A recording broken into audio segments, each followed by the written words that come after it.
நம்ம இன்னைக்கு இந்த வீடியோவில் எதை பற்றி பார்க்க போகிறோம்னா லீக் கோடோட 9th சம்பவத்தை சால்வ் பண்ண போகிறோம். அது என்னென்னா பாலிண்ட்ரோம் நம்பர்.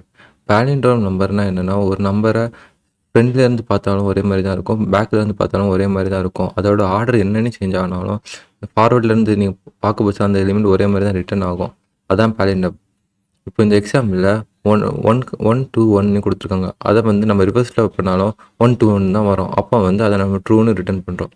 இந்த எக்ஸாம்பிளில் -1 2 1ன்னு நம்ம பண்ணியிருக்கோம். இதை நம்ம ரிவர்ஸில் ரிட்டர்ன் பண்ணால் அது 1 2 1 மைனஸ்னு வரும். அப்போ அந்த கண்டிஷன் ஃபால்ஸ் ஆகும்.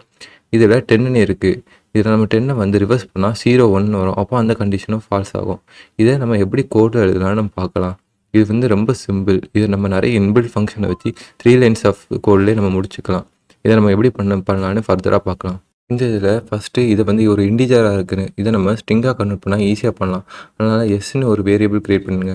அது ஸ்ட்ரிங்குன்னு இன்பில்ட் ஃபங்க்ஷனில் ஸ்ட்ரிங்காக கன்வெர்ட் பண்ணிங்க. அந்த எக்ஸை கன்வெர்ட் பண்ணிவிட்டு ரிட்டன் கொடுங்க. ரிட்டன் கொடுத்து இந்த எஸ்ஸோட ரிவர்ஸும் ஒரே மாதிரி இருக்கான்னு கம்பேர் பண்ணி பார்க்கணும்.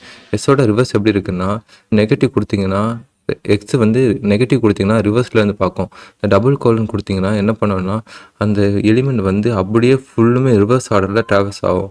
அப்போது இந்த எஸ்ஸும் இதுவும் ஒரே மாதிரி இருந்ததுன்னா இது ட்ரூவாக ரிட்டர்ன் ஆகும். இப்போ டிஃப்ரெண்ட்டாக இருந்துச்சுன்னா இது ஃபால்ஸாக ரிட்டர்ன் ஆகும். இவ்வளோ தான். இது ரொம்ப சிம்பிள். தேங்க்ஸ் ஃபார் வாட்சிங் திஸ் வீடியோ.